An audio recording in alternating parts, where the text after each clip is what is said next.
말씀의 제목은 아테네에서입니다. 아테네. 우리 성경에는 아덴으로 기록되어 있죠. 바울은 지금 2차 선교를 하고 있습니다. 데살로니가에서 핍박을 받아 베리아로 도피했지만 그곳에서도 복음을 전하고 많은 영혼을 구원을 합니다. 그리고 그 베리아에서도 여전히 핍박이 있자 바울은 아테네로 피신을 합니다. 베리아에서 아테네까지는 서울에서 제주도 거리에까지의 그 거리같이 떨어진 곳입니다. 그곳에 가서 바울은 급히 혼자 아테네로 왔기 때문에 함께 선교하는 실라나 디모데를 그곳에서 기다리다가 그 도시를 바라보게 됩니다. 바라보는 가운데 바울의 마음속에서 정말 그 도시를 바라보면서 정말 너무나도 큰 아픔이 생겨나고 심지어는 격분, 이 분한 마음이 막 솟구쳐 오르는 그런 현상들을 이제 겪게 됩니다. 이제 그런 상황 가운데 바울은 아테네 사람들에게 주의 복음을 전해요. 그동안에는 회당에서 어떻게 유대인들에게 전했고 또 회당에 들어온 하나님을 믿는 하나님을 경외하는 사람들에게 어떻게 복음을 전했는지를 그동안 사도행전을 통해 봤어요. 근데 오늘 본문에서는 회당에 들어오지 않는 오늘로 말하는 불신자들, 전혀 기독교와 상관없는 그런 사람들에게 어떻게 복음을 전하는지를 오늘 본문은 우리들에게 가르쳐주고 있습니다. 그래서 우리가 오늘 이 본문을 통해서 다시 한번 나는 어떻게 불신자들에게 복음을 전하는가, 그리고 무엇을 전하는가 뿐만 아니라 전하는 내 마음의 상태는 어떠한가, 우리가 좀 살펴보면서 현재 나는 얼마나 복음을 전하는데 정말 헌신하고 있는가, 정말 나를 통해 얼마나 하나님의 사랑이 드러나고 있는가, 그리고 제대로 복음을 전하는가 한번 살펴보는 이 시간이 되었으면 좋겠습니다. 그래서 우리가 어떻게 무엇을 전하기 전에 복음을 전하는 사람들의 마음 상태, 그것부터 먼저 살펴보면서 어떻게 복음을 전하는지를 본문을 통해 배우기를 원하는데요. 오늘 이 16절에서 18절의 말씀을 보면 복음을 전하는 자가 가져야 될 마음의 자세 두 가지를 얘기를 해요. 하나는 하나님부터 받은 이 사랑을 사람들에게 전달해야 되겠다고 하는 그런 마음가짐. 그래서 이 세상 사람들 죄와 사망의 권세 아래서 고통당하는 생수의 근원이신 하나님을 떠나서 스스로 살고자 했지만 그의 삶이 허무하고 허망하고 정말 터진 웅덩이와 같은 그런 인생을 바라보면서 긍휼히 여기는 이런 마음과 함께 또 하나의 마음이 나와요. 두 가지 마음이 있는데 하나는 긍휼이고 또 하나의 마음이 있는데 그것이 바로 16절에 있는 거예요. 16절 한번 읽어볼까요? 바울이 아덴에서 그들을 기다리다가 그 성에 우상이 가득한 것을 보고 마음에 격분하여. 오늘날 유럽에 여행을 가기를 원하는 사람들은 이 아테네를 가기를 참 원해요. 그리고 아테네라는 나라는 정말 관광객으로 가득 차 있어요.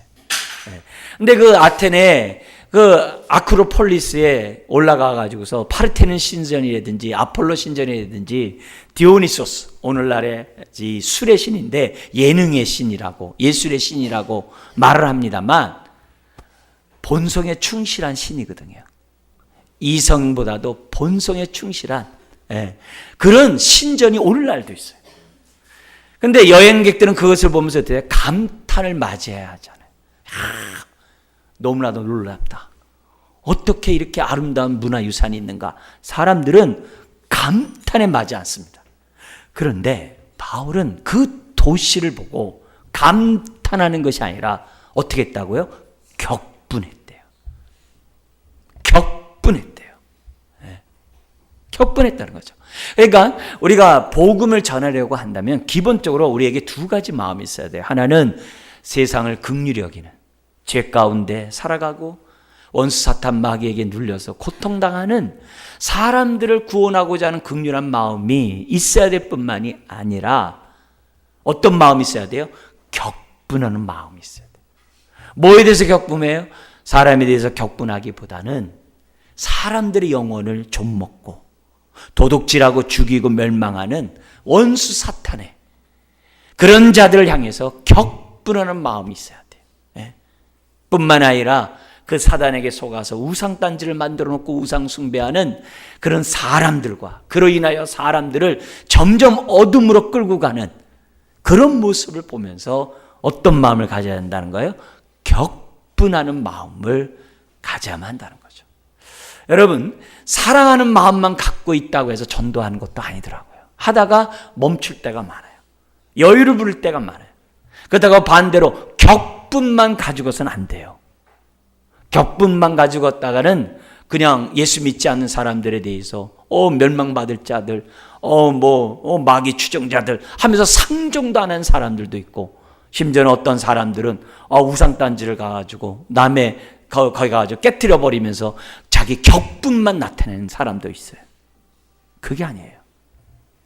기본적으로 우리들이 복음을 전하려고 한다면 우리들의 마음속에 정말 이 긍휼함과 함께 격분된 마음이 있어야 돼요. 남들이 볼 땐 화려한 도시요, 문화의 도시요, 예술의 도시요, 정말 앞서간 도시요, 민주주의의 꽃이 핀 도시요, 사람들이 볼 때는 입을 쫙 벌이면서 화려하지만 하나님의 눈으로 아테네를 바울이 바라봤을 때에는 명망받은 도시요, 정말 사망의 도시요, 소돔과 고모라 같은 도시요, 너무나도 끔찍한 도시로서 바울이 바라봤다는 거예요. 우리는 말들 이런 말이에요. 지금 말세의 지말이라고. 지금 이 세상 사는 이 세상이 소돔과 고모라 성 같다고. 근데 마음이 정말 말처럼 느껴서 격분한 얘기예요. 어둠 가운데 살아가고 불신앙 가운데 살아가는 그 사람들을 바라보면서 정말 격분하는 마음으로 그들을 구원하고자 하는 마음이 있는 얘기예요. 바울이 격분과 함께 구원하고자 하는 마음이 있었기에 17절에 회당에 들어가서 복음을 전할 뿐만 아니라 날마다 장터에 가서 복음을 전했다고 그래요. 이런 마음들이 우리 안에서 화라산같이 솟아날 때 사람들을 볼 때마다 전도하고 싶고 그 영혼을 구원하고 싶어하는 마음이 있다는 거예요. 동기부여가 분명하게 있다는 거예요. 오늘날도 이 세상은 우상으로 가득하죠. 눈에 보이는 우상도 있지만 눈에 보이지 않는 우상들도 있죠. 어디에요? 사람들 마음속에 탐심의 우상. 우상고 탐심이라 했거든요. 우리 주님은 그것을 뭘로 얘기했어요? 두 주인을 겸하여 섬길 수 없다라고 하면서 하나님과 돈을 섬기는 것을 우상이라고 했어요. 탐심. 더 잘 살고자, 돈을 더 많이 벌고자, 좀 더 높은 곳에 올라가고자 하는 그런 탐심. 탐심의 우상들이 사람들 마음속에 가득가득한 거예요. 그것을 바라보면서 우리들이 어떻게 되느냐? 격분할 수 있는 마음이 있어야 돼요. 사랑하는 마음과 함께 격분한 마음. 한쪽으로 치우치면 안 된다 그랬어요. 격분한 마음만 있으면 또 안 되죠. 왜요? 발에 먼지를 떨어버리듯이 상종도 않고 그 사람들 멸망받아야 된다고 그렇게 하기 때문에 그것은 하나님의 마음이 아니죠. 격분과 함께 긍휼히 여기는 그런 마음이 우리들에게 있어야 이 세상을 바라보면서 우리들이 기도하게 되고 믿지 않는 영혼을 위해서 기도하게 되고 다른 종교를 갖고 있고 우상 숭배하는 사람들에 대해서 긍휼한 마음이 동일하게 가질 수 있다는 거죠.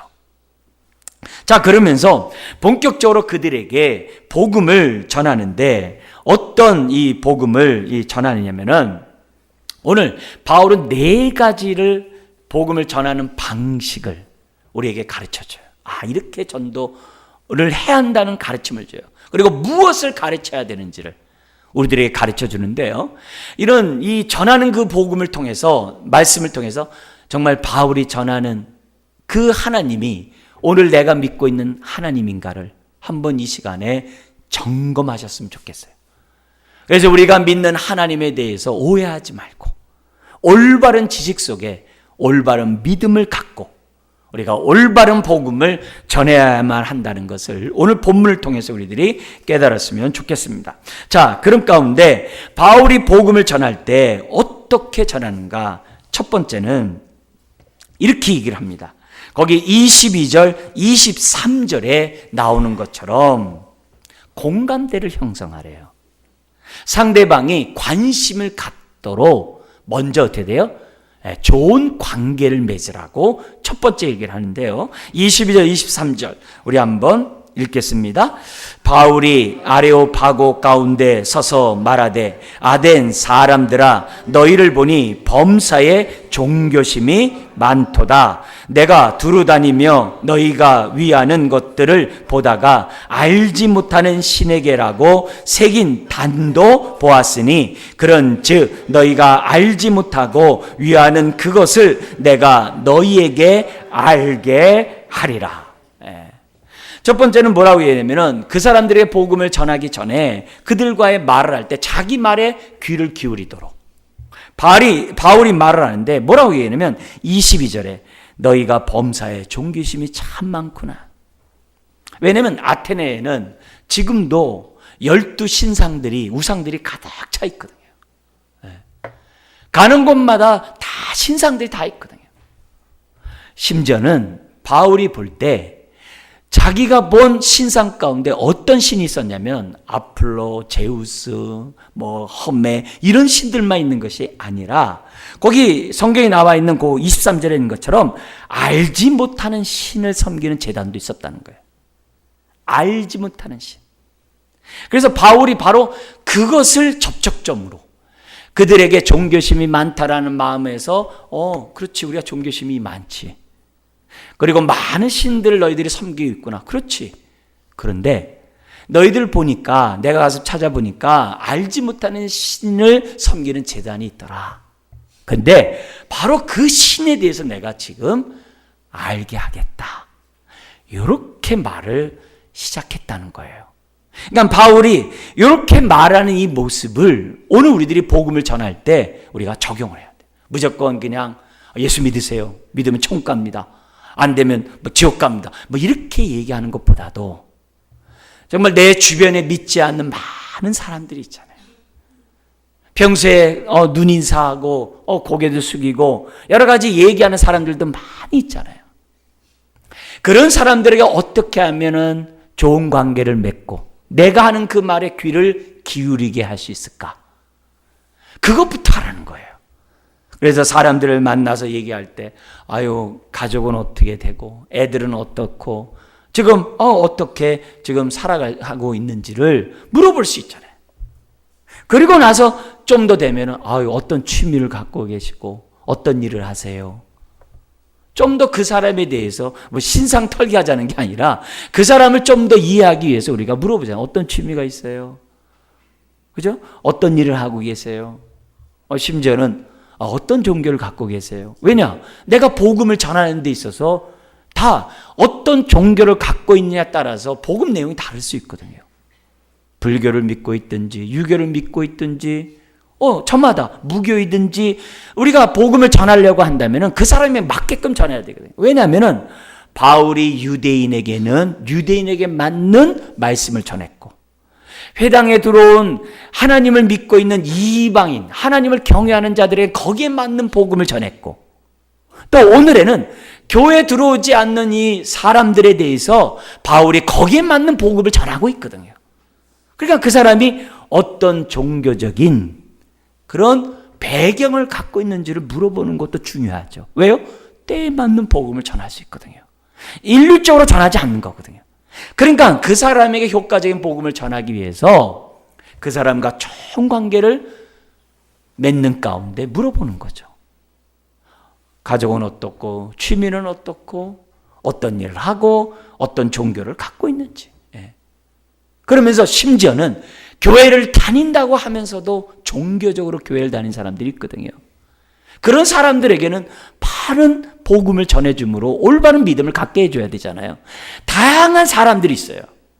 그런 가운데 거기에서 사람들에게 복음을 전하는 거죠. 혹시 영생에 대해서 관심 있으세요? 천국에 대해서 관심 있으세요? 거기에 관심 없는 사람이 어디 있어요? 영원히 살고 천국 가기를 다 원하죠. 그러면 오늘 죽으시면 영생을 얻고 천국 갈 자신이 있으세요? 얼마든지 물어볼 수 있잖아요. 그럼, 그걸 어떻게 알아요? 저는 알아요. 네. 저는 어떻게 하면 영생을 얻는 줄 알고요. 어떻게 하면 천국 가는지 저 알아요. 얘기해 주는 거죠. 내가 만난, 내가 알고 있는 복음을 얘기해 줄 수 있는 거죠. 뿐만이 아니라 이름뿐인 그리스도인들 많잖아요. 종교적으로 믿는 사람 많잖아요. 천국에 가가지고 하나님 앞에 딱 섰을 때, 나중에 하나님 앞에 섰을 때 어떻게 해서 이 자리에 오게 됐느냐라고 물었을 때, 그냥 우리 집안에 믿는 사람이 있어서 저 여기 천국 왔어요. 아니면 제가 열심히 얼마나 선행을 많이 하고 얼마나 수고를 많이 했는데 여기 오는 거 당연한 거 아니에요? 이런 사람들에게 그게 아니라 예수 그리스도의 보혈의 피로 말미암아 죄사함 받은 자들만이 천국에 들어올 수 있다라고 말해줄 수 있잖아요. 그죠? 어떻게 천국 왔느냐 했을 때 분명한 죄사함에 대한 복음을 얘기해 줄 수 있잖아요. 그러니까 이런 얘기들을 말할 수 있도록 관계를 형성하라 이게. 그걸 바울이 우리들에게 1차적으로 가르쳐주고 있어요. 자, 근데 바울이 전한 그 장소가 22절에 아레오파고에서 전했대요. 이 아레오파고는 뭐냐면은 토론하는 곳이에요. 여기서 철학 강연이 이루어지고 새로운 종교가 자유롭게 정말 전할 수 있는 이 장소가 아레오파고예요. 그런데 왜 아레오파고에서 이렇게 철학과 새로운 종교에 대해서 말하게 하느냐? 그 자리가 뭐냐면은 진위를 판결하는 장소이기 때문에 그래요. 재판하는 장소이기 때문에 그래요. 그래서 어떤 사람이 새로운 철학을 말하면 그거는 아테네 시민에게 유익하다. 계속 그런 철학을 해도 가하다. 그러나 당신이 말한 철학은 여기에서 무익하다. 그럼 거기서 단죄를 해버리면 그 사람은 아테네에서 더 이상 강연은 못해요. 그런 자리예요. 재판하는 장소예요. 소크라테스가 여기서 사형선고를 받거든요. 그런 광장에서 바울의 입장에서는 지금 어떻게 돼요? 재판받는 심정이에요. 바울이 전한 예수와 부활에 대한 이 복음이 정말 이 사회에 아테네에게 유익한지 아닌지를 판결하는 그런 자리예요. 바로 그런 자리에서 바울은 복음을 전하기 전에 당신네들이 참 종교심이 많군요. 내가 보니까 알지 못하는 신을 갖다가 만들어 놓고 제사를 드리고 있는데 내가 그 신에 대해서 내가 말해주기를 원합니다. 하면서 사람의 마음문을 열고 귀를 쫑긋하며 들을 수 있는 관계를 먼저 만들었다는 거예요. 자, 그러면서 두 번째, 우리가 복음을 전할 때는요, 내가 복음이 무엇인지를 확실히 알고 있어야 돼요. 특별히 십자가와 부활의 복음에 대해서 내가 확실히 알고 있어야 돼요. 오늘 여기 18절에 보면은 바울이 만나는 사람들에게 복음을 전했던 그 내용이 뭐냐? 예수와 부활을 전했다 그래요. 예수와 부활. 십자가 부활에 대해서 그들에게 전했다는 거예요. 그 당시 아테네 사람들은 생뚱맞았을 거예요. 아니, 죽은 자가 부활을 해? 어떻게 사람이 죽었다가 부활하지? 말이 맞지 않는 그런 말을 바울이 했다라고 생각할 거예요. 그러나 바울의 그 말이 얼마나 설득력이 있는지, 또 날마다 만나는 사람들에게 십자가 부활을 전했든지, 사람들이 뭐냐면, 그렇다면 아레오파고에 가서 우리 한번 정말 토론 한번 해보자, 이렇게 해가지고서 바울이 아레오파고에서 지금 뭐냐면 복음을 전하는 거예요. 근데 그 당시 아테네의 주된 철학자 두 그룹이 있었는데, 두 그룹이 18절에 나와요.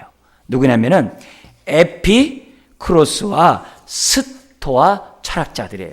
여러분, 이 에피크로스는 이제 이건 학교, 대개 이제 고등학교 교과서에 나오는 것 같아요. 이 에피크로스하고 이 스토아, 이 철학자들에 대해서는 우리가 학교에서 배워요. 그리고 이 생각이 오늘날 전 세계 많은 사람들을 지금 어떻게 돼요? 지배하고 있어요. 여기 나오는 에피크로스 이 사람들은 뭘 주장하냐면, 내세, 사후, 보이지 않는 세계, 하늘나라, 천국 관심 없어요. 이 사람들은 뭐냐면 오직 나의 즐거움, 나의 쾌락, 거기에 관심 있어요.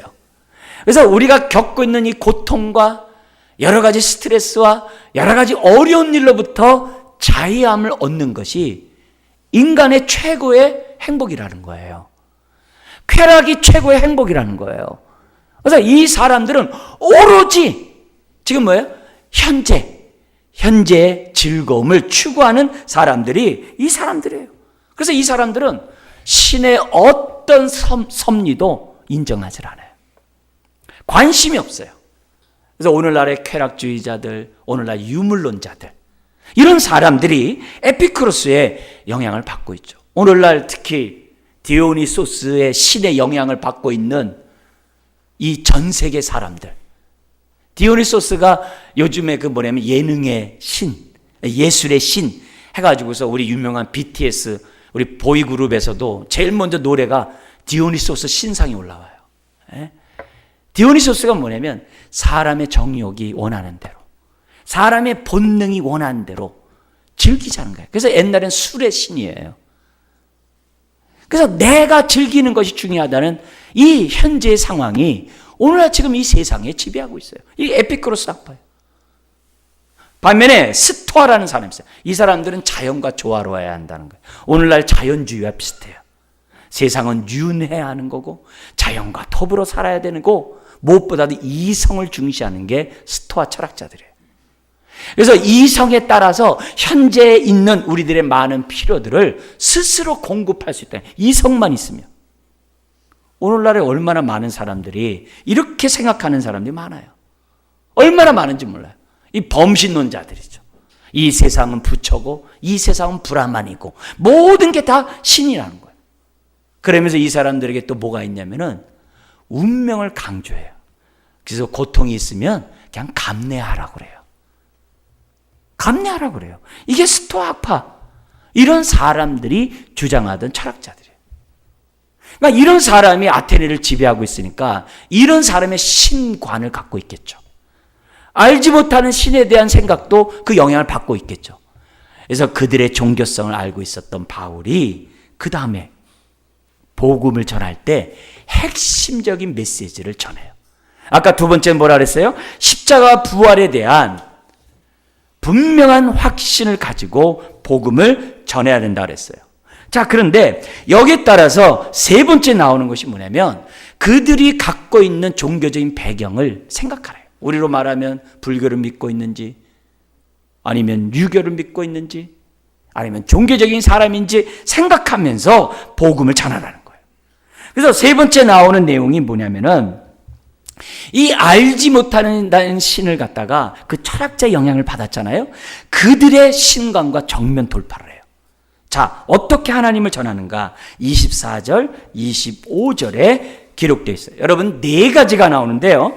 한번 정신 바짝 차려서 네 가지가 뭔지를 한번 보면서 한번 읽도록 하겠습니다. 24절, 25절 읽겠습니다. 우주와 그 가운데 있는 만물을 지으신 하나님께서는 천지의 주제시니 손으로 지은 전에 계시지 아니하시고 또 무엇이 부족한 것처럼 사람의 손으로 섬김을 받으시는 것이 아니니 이는 만민에게 생명과 호흡과 만물을 친히 주시는 이심이라.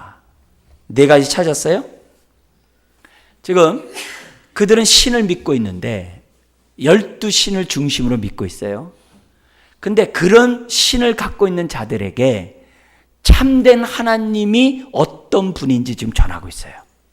자, 그런 가운데 첫 번째는 뭐냐면 우주와 그 가운데 있는 만유를 지으신 하나님이래요. 뿐만이 아니라 주제시래요. 이 말은 무슨 말이에요? 창조할 뿐만 아니라 주제, 통치하고 다스린다는 거예요. 하나님이 어떤 분이라고요? 창조할 뿐만 아니라 통치하고 다스린대요. 그게 새로운 건가요? 이렇게 생각하는 분들도 있을 거예요.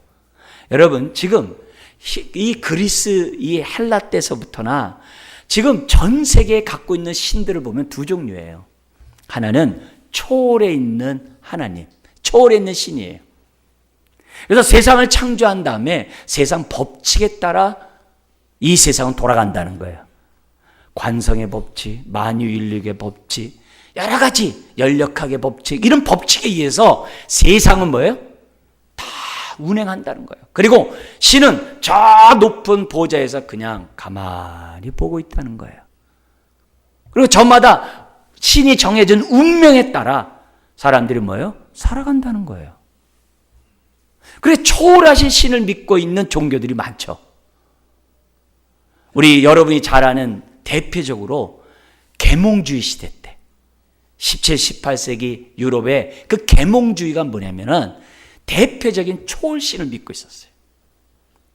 그걸 디이즘이라고 해요. 초월신. 반면에 내재하는 신들을 갖고 있어요. 그게 이제 자연주의죠. 범신론이죠. 그래서 윤회를 얘기를 해요. 내재하는 신, 두 종류 신을 믿고 있어요. 근데 기독교는 뭐라는 거예요?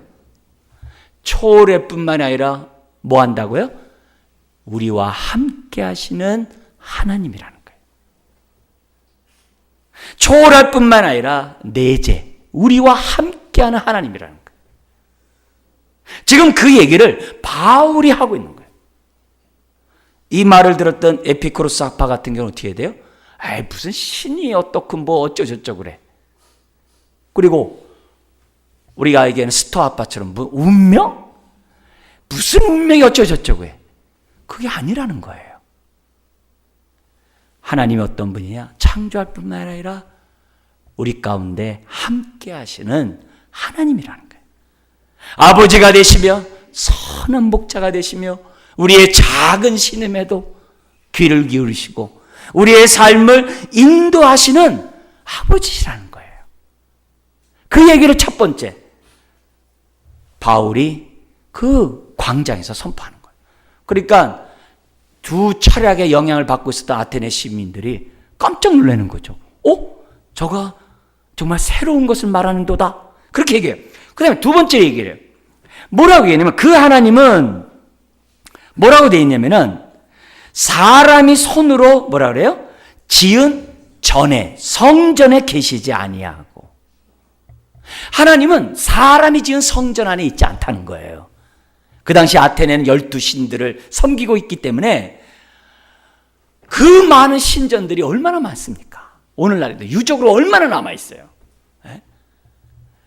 그 신전에 하나님은 거기에 계시지 않다는 거예요.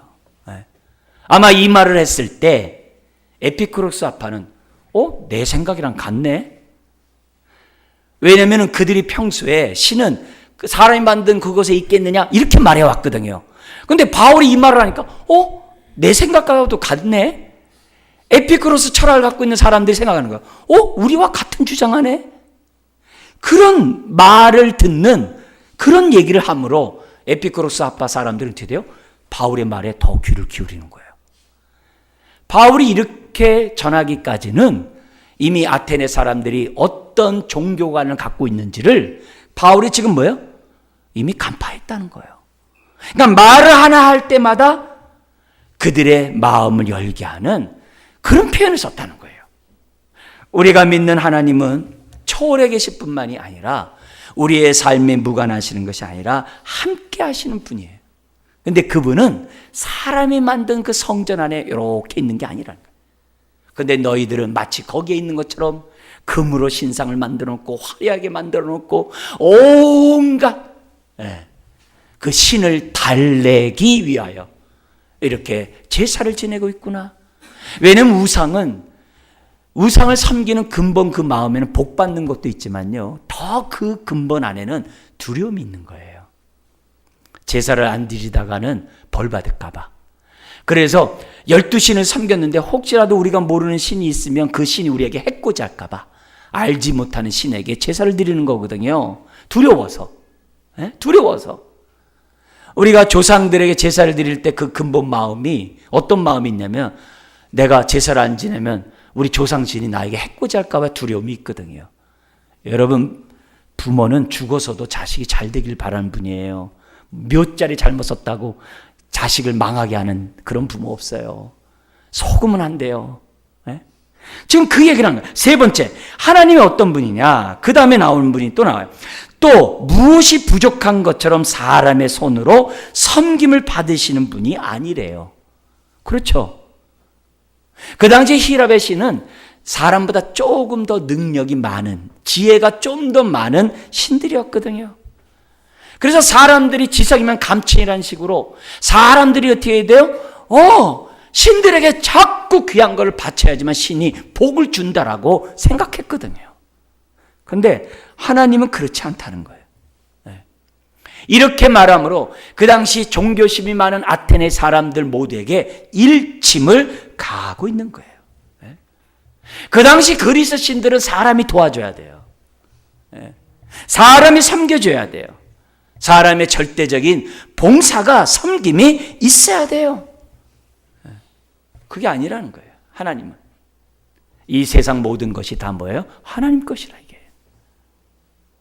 너희들이 섬기지 않아도 하나님은 다 모든 것이 다 하나님 것이에요.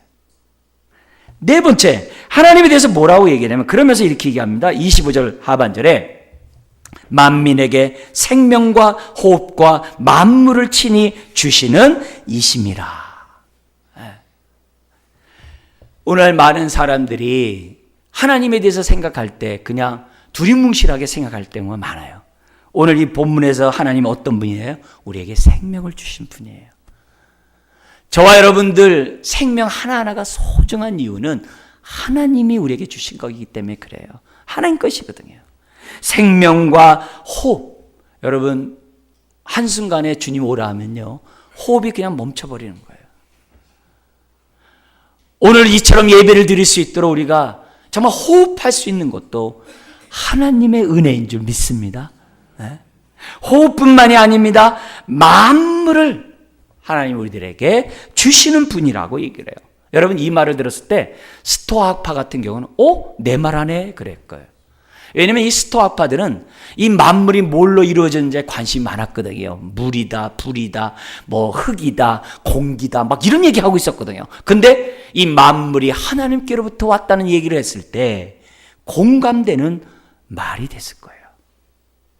이처럼 바울은 종교심이 많은 그 사람들의 신관을 간파하고 그들의 마음을 열게 하는 복음을 전해요. 무엇보다도 오늘 여러분, 내가 믿는 하나님이 이런 하나님인 줄 믿으십니까? 창조할 뿐만 아니라 우리 삶에 함께 하신 하나님인 걸 믿으세요?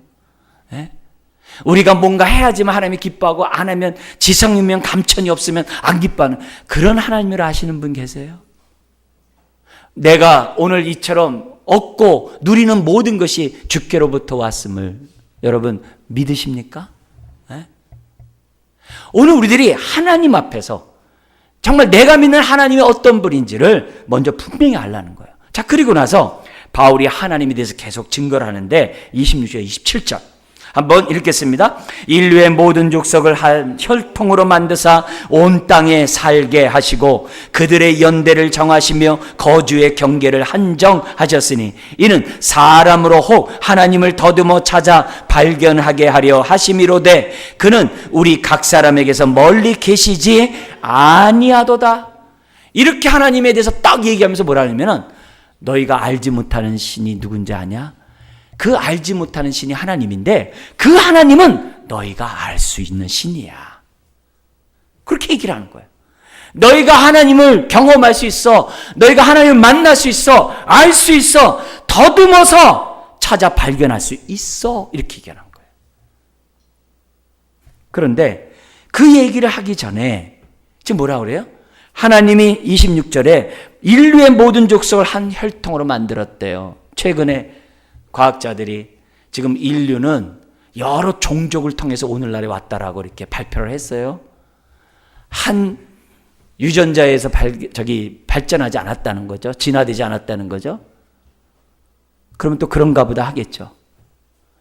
오늘 성경 뭐라 그래요? 아담과 하와로부터 한 혈통으로부터 사람이 태어났다라고 얘기를 해요. 왜요? 그렇게 더듬어 가다 보면은 이렇게 만든 신이 있을 것이라고 생각할 것이고 그 신이 기독교인들이 믿고 있는 하나님이구나라고 혹 더듬어서라도 발견할 수 있도록 하나님이 일반 은총을 베풀어놨다 이거예요. 혹시라도 하나님을 찾을 수 있도록. 더듬어서 찾을 수 있도록 하나님을 만들어 놓으셨다라고 바울이 그들에게 얘기하는 거예요. 알지 못하는 신이 아니라 알 수 있는 신이라는 거예요. 그리고 나서 자신의 말을 그들이 흔히 말하는 시적인 언어를 인용해서 증명을 해요. 그게 28절에 두 가지를 얘기하는데, 첫 번째는 뭐냐면은 이렇게 얘기합니다. 우리가 그를 힘입어 살며 기동하며 존재하느니라. 12신이 있든 뭐든 신이 있을 거 아니에요. 자기네들이 다 신을 믿고 있으니까. 그러니까 그 신이, 우리가 그 신을 힘입어 살며 그 신을 힘입어 기동하며 그 신을 힘입어 존재한다라고 사람들에게 시적으로 자기 신들에게 저마다 높이고 있어요. 그 당시에 또 하나가 있어요. 너희 중 어떤 시인이 이런 말을 한다는 거예요. 우리가 그의 소생이라, 자녀라. 이 시인이 얘기한 거예요. 우리는 아폴로의 후손이요 제우스의 후손입니다 하면서 우리를 후손되게 하셔서 다른 민족과 달리 이 아테네가 아름답게 살게 하니 감사합니다 하면서 제사를 드리고 있거든요. 그러니까 그 당시 자신들의 신에게 고백하는 두 가지 아주 유명한 그런 시기를 지금 바울이 딱 끄집어내서, 그들이 잘 알고 있는 그 귀절을 끄집어놔서 29절에 지금까지 하고 있는 바울의 메시지를 지금 요약을 해요. 뭐라고 그러냐면은 29절, 이와 같이 알지 못하는 신이 하나님이거든요. 너희가 하나님의 소생이 되었은즉, 자녀가 되었은즉, 뭐라고 합니까? 그 다음 보세요. 하나님을 금이나 은이나 돌에다 사람의 기술과 고안으로 새긴 것들과 같이 여길 것이 아니니라. 그 하나님을 뭐처럼 하면 안 된다는 거예요? 저 아폴로, 험메, 제우스 이런 신들처럼 대할 것이 아니니라. 딱 그러는 거예요. 보이지 않는 신을 갖다가 어떻게 우상단지처럼 취급할 수 있냐는 거예요. 우상은 말도 안 된다는 거예요. 너희들이 그 신의 소생이라고 하면서 하나님의 자녀라고 얘기하면서 어떻게 하나님 마음 모르는 얘기예요. 그러면서 직격탄을 날립니다. 30절에 이렇게 얘기를 해요. 알지 못하던 시대에는 하나님이 간과하셨거니와 이제는 어디든지 사람에게 다 명하사 회개하라 하셨으니. 이 말은 무슨 말이냐면, 알지 못하던 시대에는 하나님이 간과했다는 얘기는 내버려 둔다는 얘기가 아니라 심판을 유보하셨다 이 말이에요. 그러나 지금 복음을 듣는 이 시간은 더 이상 유보할 수가 없다는 거예요. 빨리 결단하라는 거예요. 지금까지는 심판이 복음을 몰라서 없다 했지만은 이제는 결단하라 이게요. 회개하라 이게요. 회개가 무슨 단어냐면요, 생각을 올바로 가져라. 그동안에 잘못 가졌던 생각을 고쳐 먹으라가 회개예요. 하나님에 대해서 잘못된 신관을 갖고 있는 그것을 고쳐 먹어라. 그걸 갖다 뭐예요? 회개하고, 똑바른 신관을 가져서 그 하나님을 영접해야 될 것을, 바로 믿어야 될 것을 지금 바울이 직격탄을 나눕니다. 그러면서 31절에 그 이유를 얘기해요. 이는 정하신 사람으로 하여금, 예수님을 말해요. 예수님으로 하여금 천하를 공의로 심판할 날을 작정하시고, 이에 예수를 죽은 자 가운데서 다시 살리신 것으로 모든 사람에게 믿을 만한 증거를 주셨습니다. 여러분, 이 땅에서 구세주 예수님을 만나지 못하면 심판주를 만나게 되어 있다 이 말이에요. 이 땅에서 예수를 믿지 않으면 훗날 심판대에서 심판주이신 예수님을 만난다는 거예요. 그러니까 빨리 너희들이 생각을 고쳐먹고 회개하고 사신 하나님을 믿고, 그분이 우리를 구원하기 위하여 예수님을 보내주시고, 그분이 우리의 죄를 위해 대속하기 위해 십자가에 죽으시고, 그리고 그분이 우리의 죄가 하나님 앞에 상달됐다는 것을 그 증거로 다시 살아나셨음을, 그 다시 살아났음을 믿으라 이게. 믿는 자에게 죄사함과 하나님의 자녀가 돼 주어진다는 것을 지금 뭐예요? 바울이 메시지를 요약하면서 복음을 전하고 있는 거예요. 예? 그러니까 사후세계를 믿지 않고 심판을 부인했던 여기 나오는 에피쿠로스 학파는 완전 폭탄 맞은 거죠. 와, 우리가 잘못된 철학을 갖고 있구나. 자, 마지막 네 번째. 뭐냐면 복음을 전할 때 결과는 하나님께 맡기라는 거예요. 믿는 사람도 있고 믿지 않은 사람도 있고 조롱하는 사람도 있고 우습게 여기는 사람도 있고 무시하는 사람도 있겠지만 하나님이 구원 얻고자 작정된 자들은 다 믿을 거라는 거예요. 그래서 모든 걸 맡기라는 거예요. 그게 32절 34절이에요. 32절 한번 읽어볼까요? 그들이 죽은 자의 부활을 듣고 어떤 사람은 조롱도 하고 어떤 사람은 이 일에 대하여 내 말을 다시 듣겠다 하니 두 부류로 나눠져요. 자, 그런데 중요한 것은 34절이에요. 몇 사람이 그를 가까이 하여 믿으니. 몇 사람이 믿었는데 누가 믿느냐? 아레오바고 관리인이 믿는 거예요. 아레오바고 그게 뭐예요? 지금 거기서 지금 광장에서 모든 재판을 주관하는 관리인이 있어요. 그의 이름이 디오누시오예요. 그 사람이 예수를 믿은 거예요. 여러분, 이 사람은요, 아레오바고를 책임지는 관리인이기 때문에 온갖 철학에서는 다 들은 사람이에요. 그냥 평범한 사람이 아니에요. 재판을 할 수 있는 그런 사람이에요. 이 철학이 유익한지 유익하지 않은지, 이 종교가 유익한지 유익하지 않은지 모든 것을 판단할 수 있는 능력을 갖고 있는 대철학자예요.